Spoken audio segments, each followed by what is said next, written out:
हम लोगों ने कल पादप ऊतक पढ़े थे, पादप ऊतक के प्रकार पढ़े थे। एक था कौन सा, विभाज्योतक, और एक स्थायी ऊतक। ठीक है, फिर हम लोगों ने विभाज्योतक ऊतक में कुछ उसकी विशेषताएं पढ़ी थी, 4-5 विशेषताएं हमने लिखाई थी। अब आज हम लोग करेंगे विभाज्योतक ऊतकों के प्रकार, ये कितने भागों में बांटे गए हैं। तो ये मुख्य रूप से 3 तरह के माने गए हैं। जैसे आपका कोई भी पेड़ है, अगर कलिका या पेड़ कोई इस तरीके की आप अगर बनाएं, चित्र आपकी बुक में इस तरीके के बने हुए हैं, इससे ऐसे कोपिलें फूटी होंगी पेड़ में इस तरीके से, तो जो सबसे ऊपर होते हैं यहाँ पे, उनको हम लोग क्या बोलते हैं, शीर्षस्थ विभाज्योतक। ये अगर कोपिल फूट रही तो इसके भी स्टार्टिंग में यहाँ शुरू में होगी, उसको क्या बोलेंगे हम लोग, शीर्षस्थ विभाज्योतक। इंग्लिश में क्या बोलेंगे, एपिकल मेरिस्टम। इन्हीं के लगातार वृद्धि से, अच्छा एक चीज़ और यहाँ याद रखना, जो ये विभाज्योतक ऊतक होते हैं ये अपना रूप तो बनाए रखते हैं, लेकिन ये जब एक कोशिका से नए ऊतक, नए कोशिकाओं का निर्माण करते हैं तो वो खुद विभाज्योतक नहीं होते हैं। उनसे पेड़ की पूरी बॉडी धीरे धीरे स्ट्रेच करते करते करते करते बन जाती है। और ये विभाज्योतक थोड़े से बट जाते हैं कि आगे से यहाँ से 2 पार्ट, यहाँ से अगर बीच में ज़्यादा कोशिकाएं बनने लगी तो फिर ये बीच के पार्ट बट के विभाज्योतक थोड़ा उधर चला जाएगा, थोड़ा इधर आ जाएगा। पेड़ में आपने गांठें देखी हैं कि नहीं देखी हैं, कोई भी पेड़ है तो बीच बीच में गांठें होती हैं, तो गांठ का हिस्सा विभाज्योतक कोशिकाओं का ही हिस्सा है। ठीक है, तो एक हो गई शीर्षस्थ, कहीं भी कली कोपिल पेड़ के शीर्ष भाग में बिल्कुल जो होंगे विभाज्योतक कोशिकाओं का झुंड जो होगा उसको हम लोग क्या बोलेंगे, शीर्षस्थ विभाज्योतक ऊतक। ठीक, हाँ पेड़ के अंदर का है। फिर उसके बाद दूसरा आता है पार्श्व विभाज्योतक या कैबियन ऊतक। तो ये कौन से होंगे, तो पार्श्व का मतलब हो गया जहाँ से कली फूटी होगी तो वहाँ पे साइड में उस जगह पे भी होंगे कोशिकाएं, तो ये कौन सी हो गई, पार्श्व। खड़ी खड़ी, खड़े खड़े को अंग्रेजी में लेटरल भी बोलते हैं, क्या बोलते हैं, तो लेटरल यानी ये पड़े टाइप के जो हैं उनको हम लोग क्या बोलेंगे, जो साइड में है उनको पार्श्व बोल दिया गया। पेड़ में कोपले या नई डंडी या तो ये बीच शीर्षस्थ वाले तो शीर्ष में ही होंगे, बाकी पार्श्व वालों की वजह से ही नए डंगाले फूटती हैं। ठीक है, तो ये हो गया पार्श्व। फिर उसके बाद है अंतर्विष्ट विभाज्योतक। कौन सा है, अंतर्विष्ट विभाज्योतक। तो अंतर्विष्ट विभाज्योतक का मतलब हो गया कि पूरे पेड़ के बीच में कहीं पे भी विभाज्योतक कोशिकाएं विद्यमान होंगी तो उसको हम लोग क्या कहेंगे, अंतर्विष्ट विभाज्योतक, यानी कि इंटरनली मेरिस्टम। कौन से, जैसे मान लो यहाँ पे बीच में इस डंगाल में, तो ये क्या हो जाएंगे, अंतर्विष्ट वाले हो जाएंगे। मान लो यहाँ पे हैं बीच में कहीं, तो ये क्या हो जाएंगे, अंतर्विष्ट वाले हो जाएंगे। यहाँ है तो ये क्या हो जाएंगे, अंतर्विष्ट वाले हो जाएंगे। बीच पेड़ के तने में या जड़ में कहीं पे हैं अगर क्या ऊतक, विभाज्योतक प्रकार के ऊतक, तो उनको हम अंतर्विष्ट विभाज्योतक ऊतक कहेंगे। क्या कहेंगे, अंतर्विष्ट विभाज्योतक, यानी इंटर कैलरी मेरिस्टम्स बोलेंगे। क्या बोलेंगे, ठीक है, समझ में आ गई बात कि विभाज्योतक ऊतक क्या है।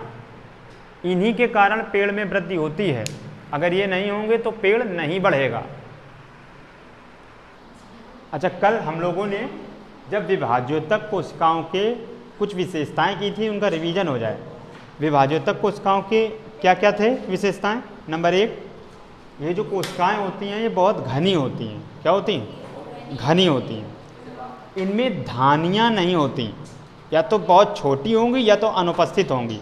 धानियाँ का मतलब पता है ना, कोशिका के अंदर जो रिक्तिका थी बड़ी सी पादप कोशिका में, ठीक है, उसी को धानी भी बोल देते थे। धानियाँ अनुपस्थित होती हैं, बहुत घनी होती हैं। इनका केंद्रक क्या होता है, बड़ा होता है। इनका केंद्रक क्या होता है, बड़ा होता है। तथा ये विभाजन के बाद सरल ऊतकों का निर्माण करती हैं। ठीक है, ये था एक पॉइंट। और एक पॉइंट कौन सा था जो हम लोगों ने पढ़ा था, याद किया था, ये 4 तो हमने बताए, एक और याद करो। इनका कोशिका द्रव्य कैसा होता है, इनके कोशिकाओं के अंदर जो द्रव्य भरा है, कोशिका द्रव्य, वो भी बहुत घना होता है। क्या होता है, घना होता है। और इन कोशिकाओं की जो भित्ति होती है बहुत पतली होती है। भित्ति कैसी होती है, पतली होती है और बहुत ही क्रियाशील होती है। ठीक है, और इन कोशिकाओं के बीच का जो अंतराल होता है, कोशिका अंतराल, वो बहुत कम होता है या होता ही नहीं है, यानी एकदम ठोस होती हैं। पेड़ की गांठें सब लोग जानते हो ना, वो गांठ बनी ही विभाज्योतक कोशिकाओं से हैं, ये बात याद रखो। तभी गांठ की लकड़ी हमेशा टाइट होती है बहुत ज़्यादा, क्योंकि वहाँ की सभी कोशिकाएं क्या हैं, घनी घनी और पास पास में। अब आगे हम लोग कौन सा करेंगे, ये तो हो गए ये विभाज्योतक कोशिकाएं। अब हम लोग कौन से करेंगे, विभाज्योतक के बाद दूसरा प्रकार कौन सा था, अंतर्विष्ट नहीं, वो तो कहाँ कोड़ में पहुँच गया तुम लोग। हम लोगों ने पादप ऊतकों के दो प्रकार बताए थे, एक विभाज्योतक ऊतक और एक स्थायी ऊतक, सरल स्थायी ऊतक। कौन से, तो अब हम लोग वर्गीकरण किसका करेंगे, सरल स्थायी ऊतक का करेंगे। किसका करेंगे, सरल स्थायी ऊतक। देखो आगे हम लोग करते हैं, अब हम लोग स्थायी ऊतक के प्रकार की बात करेंगे। हम लोगों ने विभाज्योतक कोशिकाओं के प्रकार पढ़ लिए, ठीक है। अब हम लोग करेंगे स्थायी ऊतक। तो स्थायी ऊतक जो परमानेंट टिश्यूज होते हैं, तो स्थायी ऊतक यानी परमानेंट टिश्यूज कितने प्रकार के हैं, दो प्रकार के हैं। एक आपके सरल स्थायी ऊतक और एक जटिल स्थायी ऊतक। सरल यानी कि सिंपल जो परमानेंट टिश्यूज होंगे और एक कॉम्प्लेक्स परमानेंट टिश्यूज होंगे। तो पहले हम लोग बात कर लेंगे सरल वालों की, ठीक है, फिर जटिल वालों की बाद में बात करेंगे, क्योंकि इनके अंदर फिर पार्ट के अंदर काफ़ी हैं। तो पहले जैसे सरल स्थायी ऊतक की अगर हम बात करें सिंपल वालों की, तो इनको भी मुख्य तीन भागों में बांटा गया है। सबसे पहले मृदुतक यानी कि पेरेनेमेकाइमा। कौन से, पेरेनेमेकाइमा। तो पेरेनेमेकाइमा को एरेनेकाइमा भी कहा जाता है। तो अब ये जो है तुम्हारे कहाँ पे होते हैं पेड़ में, तो जो हरी डंडी होती हैं मुलायम वाली, तो उनमें ये ऊतक पाए जाते हैं, मृदु ऊतक। नाम ही से समझ में आ रहा है, मृदु ऊतक है ना। और पेरेनेकाइमा भी बोलते हैं इनको, एरेनेकाइमा भी बोलते हैं, क्योंकि इनके हवा भी भरी होती है, इसी वजह से लचीले होते हैं, मजबूती भी होती है, तो इसलिए इनको पेरेनेकाइमा या एरेनेकाइमा भी बोला जाता है। इसके बाद आता है स्थूल ऊतक। भी कितने प्रकार के होते हैं, तो ये आपके 4 प्रकार के हैं मृदु ऊतक, ठीक है। तो इसमें आप देख सकते हो ये हरित लवक हो गए, ठीक है, भी ये 2 प्रकार के हरित लवक ही हैं। एक सी हो गया आपका, ठीक है, जिसको हम एरेनेकाइमा बोलते हैं। इनमें एयर ज़्यादा होती है, बीच की गैपिंग में भरी होती है, ठीक। इसके बाद ये आपका एक 4th नंबर है ताराकार ऊतक, ठीक है। इनमें स्टार जैसी डिज़ाइन अंदर आपको दिखाई देगी और स्पेस खूब सारा होगा, ठीक है। तो ये सारे मृदु ऊतक जो हैं ये आपके इतने 4 प्रकार के भी होते हैं, ध्यान रखिएगा। हमने सभी के फंक्शन एक साथ ही पढ़े हुए हैं, ठीक। पेरेनेकाइमा भी ये 4 टाइप के ऊतक यानी टिश्यूज़ हो सकते हैं। चलिए इसके बाद हम लोग आगे नेक्स्ट करते हैं। ये है मृदु ऊतक, ठीक है, पेरेनेकाइमा का चित्र। पेरेनेकाइमा टिश्यूज़ जो होते हैं आपके मृदु ऊतक 2 टाइप के हैं, मतलब 2 नहीं, टाइप एक ही है, लेकिन उसके जो फिगर्स जो हमारे बने हुए हैं ये आपके ये है अनुप्रस्थ कांट। अनुप्रस्थ कांट का मतलब होता है जैसे कोई चीज़ ऐसे खड़ा हो उसको ऐसे स्लाइस कर दिया जाए, तो जो आप जैसे मान लो ये पेड़ होता अगर, ठीक है, तो स्लाइस करते तो आपको इसका गोल पार्ट ही तो दिखाई देता है स्लाइस करने के बाद। ऊपर से अगर झाँक के देखते तो ये अनुप्रस्थ कांट का मतलब वो होता है, ये वो फिगर है। तो इस तरीके की आपको सेल्स दिखाई देंगी और उनके अंदर ये केंद्रक होगा, ठीक है। इसके बाद जो पार्ट्स होता है, पार्ट्स को मतलब साइड से, जिसको अनुलंब काट बोलते हैं, यानी इसको से खड़ा खड़ा काटा जाए अगर, तो खड़ा काटने पे आप जब साइड से देखोगे तो साइड से आपको कुछ शेप इस तरीके का दिखाई देगा ना, पेड़ का इस तरीके का कुछ होगा शेप, ठीक है। तो वो ये जब इसमें देखोगे डिजाइन है तो आपको इस तरीके की ये वाली फिगर्स दिखाई देंगे, लंबे लंबे सेल्स दिखाई देंगे और उनमें बीच में केंद्रक दिखाई देगा, ठीक है।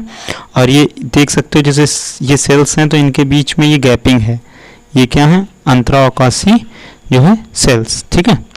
इसके बाद ये अवकाश जो है ये इनमें होता है ना।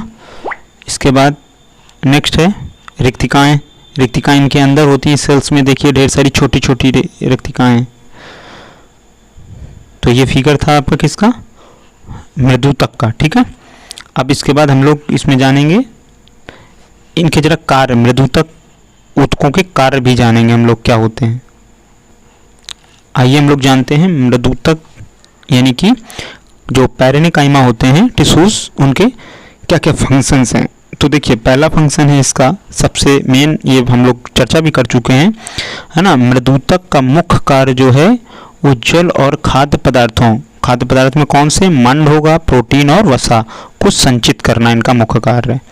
तीसरा, हरित लवक की उपस्थित होने पर ये प्रकाश संश्लेषण द्वारा खाद्य निर्माण करते हैं। दूसरा काम इनका ये है, जो हरी टहनियों में होते हैं उन्हीं को तो हम मृदु ऊतक बोलते हैं, मृदु ऊतक है ना।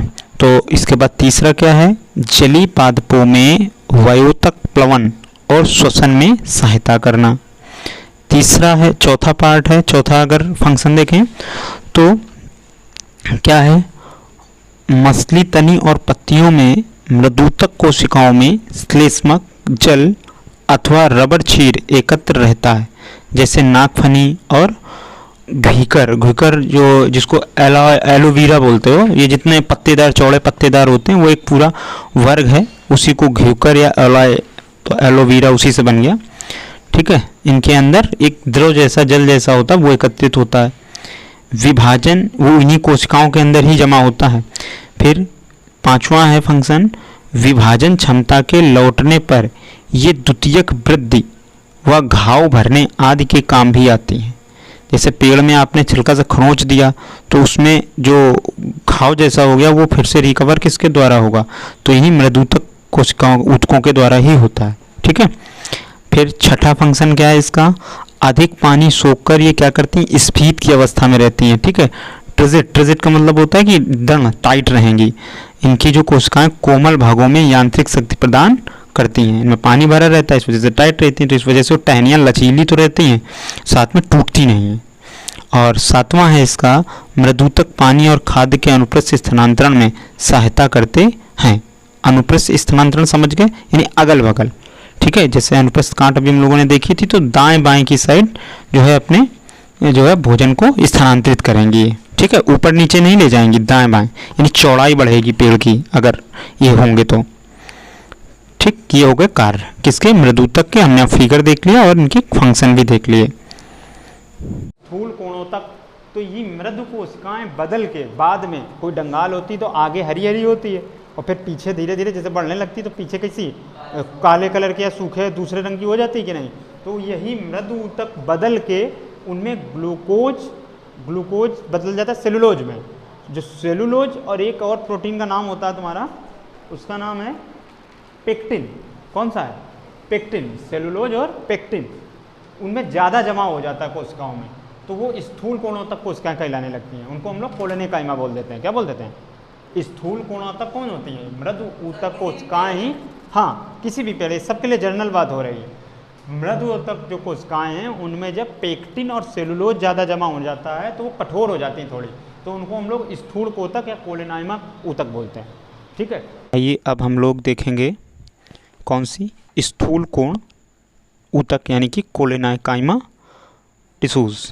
तो ये है फिगर स्थूल कोण ऊतक का। ठीक है, इसमें भी दो टाइप के हैं। तो देखिए, ये पहले आपको क्या दिया गया है, ये उनके जो कांट हैं इनका फिगर है। तो अनुप्रस्थ कांट, जिसको शॉर्ट में हम लोग टीएस बोल देते हैं। ठीक है, ट्रांसवर्स सेक्शन है ये। तो अब जब जैसे अभी आपको हम बता चुके हैं ना कि पेड़ से जैसे चपटा किसी पेड़ को तलवार से काट दो फिर ऊपर से झांक के देखो तो कैसा, ये वो फिगर है। ठीक है, और ये वाला आपका अनुप्रस्थ है।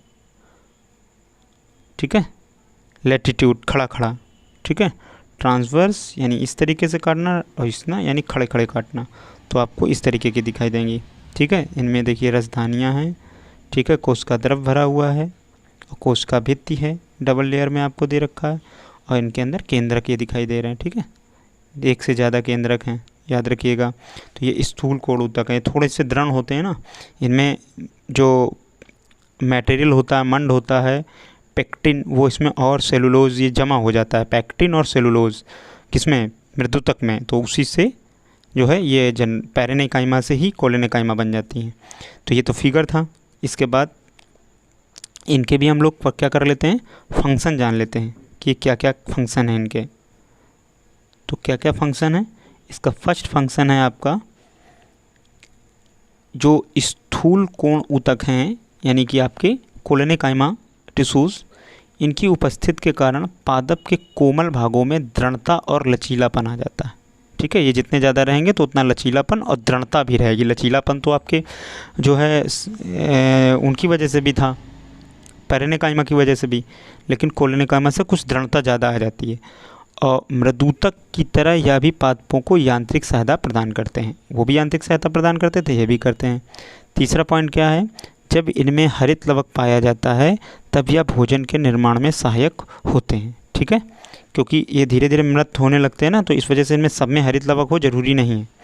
पैक्टिन और सेलुलोज की उपस्थिति के कारण इनकी कोशिकाएं जो है जल संचय में सहायता करती हैं, ठीक है, यानी पानी को स्टोर करके वाटर को रखती हैं। ये हो गए इसके फंक्शंस, इंपॉर्टेंट फंक्शंस, ये आप लोग याद रखिए। चित्र है आपका, किसका है ये फिगर? तृणोतक का है ना, स्क्लेरेन्काइमा का। स्क्लेरेन्काइमा टिश्यूज जो होते हैं दो टाइप के थे, एक तृणोतक, ठीक है, यानी फाइबर वाले एक तंतु थे, और एक दृढ़ कोशिकाएं थी। दृढ़ बोलो या पाषाण बोलो, पाषाण माने भी टाइट या पत्थर होता है, स्टोन सेल्स, ठीक है। तो जो है इसमें ये उसकी जो है कौन सी गांठ है? अनुदैर्ध्य गांठ है, ध्यान रखिएगा, ठीक है। और ये अनुप्रस्थ है। अनुदैर्ध्य मतलब ये खड़ी वाली, ठीक है, जिसको टीएल बोला गया था, ठीक, एलएस सॉरी, अनुलंब वाली। और जो अनुप्रस्थ होती है पड़ी पड़ी अनुदैर्ध्य, ठीक है, वो ये है आपकी अनुदैर्ध्य। तो अनुप्रस्थ मतलब इसमें तो बी फिगर में लिखा हुआ है अनुप्रस्थ। अनुप्रस्थ का मतलब होता है खड़ी गांठ, ये उल्टा लिखा हुआ है, ये इसमें ये है आपकी खड़ी हुई गांठ वाली, और ये बेना जब काटेंगे तब उसकी फिगर है ये, ठीक है। इसके बाद ये जो सेकेंड टाइप था जो आपका पाषाण कोशिकाएं, वो उसकी एक सेल का ये फिगर बना हुआ है, ठीक है। ये तीनों जो हैं दो टाइप की सेल्स हैं, जिसमें से एक के दो फिगर दिए हुए हैं, ठीक है, अनुप्रस्थ और अनुदैर्ध्य जो है आपको लैटिट्यूडनल और ट्रांसवर्सल दोनों वो दिए हुए हैं, टीएस और एलएस, ठीक है, दोनों सेक्शन है। तो ये फिगर याद रखिएगा। इसके बाद हम लोग इसके कार्य के विषय में भी जान लेते हैं। तो दृढ़ोतक के क्या क्या कार्य हैं भाई? दृढ़ोतक के कार्य हैं, पहला कार्य है आपका कि जो इसके ऊतक हैं उनका मुख्य काम क्या है आपके पास? पादप को यांत्रिक सदी प्रदान करना। अगर इस तरीके के दृढ़ोतक हैं, वैसे जैसे अखरोट के कवच में इनमें सबने मैंने बताया आपको, लेकिन जड़ों तनों में भी हो सकते हैं, तो इनका मुख्य काम होगा यांत्रिक सहारा देना। उस बीजे को सुरक्षित रखना ही तो मुख्य है, कि कोई पक्षी या जीव जंतु उसको ना खा सके, इसलिए ही तो है उसमें। यह ऊतक दूसरा क्या है? ये ऊतक पौधों के बाहरी परतों में रक्षात्मक ऊतक के रूप में कार्य करते हैं, ठीक, बाहरी कवच में रक्षा के रूप में करते हैं। जैसे कछुए की पीठ पे कवच होता है, वैसे इनके फल में या बीजों में, है ना, ऊपर कवच होता है, इन्हीं ज़्यादातर इन रेशों से दृढ़ोतक के, या तो जैसे नारियल है तो उसमें दृढ़ोतक तंतु होते हैं, और अगर जैसे अखरोट या बादाम का छिलका है तो उसमें आपके पाषाण दृढ़ वाले ऊतक होंगे, पाषाण कोशिकाएं होंगी। इस ऊतक की कोशिकाएं मृत होने के कारण इनमें जल धारण करने की क्षमता अधिक पोषवाह में बहुतायत में पाए जाते हैं, ठीक है। जो है जल धारण करने की क्षमता क्या होती है? इनकी अधिक होती है, जल धारण करने की क्षमता बहुत ज़्यादा होती है, क्योंकि इनके जो ऊतक होते हैं वो जाइलम जिनको बोलते हो, दारू भी बोला जाता है उन्हीं को, जाइलम, और पोषवाह यानी फ्लोएम जो पोषण को इधर उधर ले जाते हैं, तो ये बहुत ज़्यादा मात्रा में पाए जाते हैं, तो इनके जल धारण की क्षमता भी ज़्यादा हो जाती है, ठीक है। इसके मुख्य कार्य थे, फंक्शन थे, ठीक है, ये आप लोगों को याद रखना है। इसके बाद आता है दृढ़ोतक। कौन सा आता है? दृढ़ोतक। अब दृढ़ोतक से समझ में आ रहा है, दृढ़ होंगी, जो कठोर होंगी, हार्ड होंगी। तो दृढ़ोतक या स्क्लेरेन्काइमा कौन सी होती हैं? तो इसके भी इतना तो समझ में आ गया कि वो कोशिकाएं जो बहुत हार्ड होंगी, है ना, जटिल होंगी, यानी इनसे भी अब जटिल, स्थूल कोणातक से भी जो जटिल होंगी। तो अभी कहाँ कहाँ मिलेंगी तुम्हें? तो इनमें एक दो प्रकार के हैं, एक जटिल ऊतक या तो रेशे के रूप में होंगी, और या तो गोल गुच्छों के रूप में होंगी। तो जब रेशों के रूप में होती हैं तो उसको हम लोग बोल देते हैं दृढ़ोतक रेशे ऊतक, स्क्लेरेन्काइमा फाइबर। इसका एग्जाम्पल कहाँ तुम्हें मिलेगा? पटसन जानते हो, सन जिससे रस्सी वगैरह बनती है, और तुम्हारा क्या नाम है, नारियल का छिलका सब लोग जानते हो। तो जो नारियल का छिलका है, तो नारियल के छिलके के ऊपर लंबे लंबे रेशे हैं 25 से 30 सेंटीमीटर के, तो वो किसका उदाहरण है? दृढ़ोतक रेशों का उदाहरण है। कौन से हैं? हाँ, मतलब दृढ़ोतक ऊतक का ही एक प्रकार है दृढ़ोतक रेशे। अब ये गोल वाले दृढ़ोतक कोशिकाएं किस में होती हैं? जो स्टोन सेल्स होते हैं। तो जैसे अखरोट का खुक्का है, बादाम का छिलका है, इनकी रेशेदार तो नहीं बना होता है इनका छिलका। इनका छिलका कैसा होता है? जो हार्ड बना होता है। तो उनमें ये गोल कोशिकाओं के गुच्छे पाए जाते हैं, तो उनको हम लोग जो कहेंगे तो ऊतक ही कोशिकाओं के गुच्छों को। तो लेकिन एक झुंड के तरीके होते हैं, बंडल के तरीके, गोल गोल गोल गोल। तो इस वजह से वो हार्ड होता है, रेसे जैसा नहीं बना होता। लेकिन भाई नारियल का छिलका रेसे जैसा बना होता, क्योंकि वहाँ पे कौन से मिलते हैं तुमको, दृढ़ोत्तक रेसे मिलते हैं। कौन से रेसे मिलते हैं, दृढ़ोत्तक रेसे मिलते हैं। तो ये हो गए तुम्हारे कुछ प्रकार। सरल स्थायी ऊतक कितने प्रकारों में बांटा गया, कुल 3, एक मृदु ऊतक, स्थूल कोणोतक और दृढ़ोत्तक। मृदु ऊतक को ही परिनेकाइमा कहा जाता है, उसी को अरेनेकाइमा भी कहा जाता है, एयर हवा भरने की वजह से। और स्थूल कोणोतक, इनमें क्या होता है, सेलुलोज और पेक्टिन की मात्रा ज़्यादा होती है। सेलुलोज और, अब ये ऑप्शन में क्वेश्चन है, सेलुलोज और पेक्टिन किस में होता है, तो किस में होता है ज़्यादा, स्थूल कोणोतक यानी कि कोलेनेकाइमा में होता है। ठीक है, फिर इसके बाद दृढ़ोतक, तो इसको क्या बोलते हैं, स्क्रेनेकाइमा। ये 2 प्रकार के हैं, या तो एक रेसे के रूप में हो सकते हैं और या तो कोशिकाओं के समूह या झुंड के रूप में हो सकते हैं। तो रेसे के रूप में होते हैं तब उन्हें हम दृढ़ोतक रेसे बोल देते हैं, जैसे नारियल के छिलके में, पटसन में, पटुआ में, है ना, ये कुछ क्षेत्रीय नाम है घासों के जिनसे रस्सियाँ बनाई जाती हैं, तो उनमें लंबे लंबे रेसे तो होते हैं। और रुई भी बोल सकते हो, ठीक है, हाँ, भुट्टे में भी, बिल्कुल। और उसके बाद दृढ़ोतक कोशिकाएं, तो जैसे ना आपका नारियल का खोखा जो हार्ड वाला है उसको ले सकते हो एग्जाम्पल में, रेसे निकालने के बाद। बादाम का छिलका, अखरोट का छिलका, ये कुछ एग्जाम्पल हो गए, है ना। ये दृढ़ोतक कोशिका या स्टोन सेल्स का उदाहरण हो गया। लिखा भले सेल है लेकिन ये है क्या, ऊतक का प्रकार है। स्टोन सेल के गुच्छे को वहाँ पे उन्होंने ये बांट दिया, ये हैं दृढ़ोतक ऊतक के ही प्रकार। ठीक है, तो इसको ही रखेंगे। अब कल हम लोग अगली क्लास में जटिल स्थायी ऊतक के विषय में पढ़ेंगे।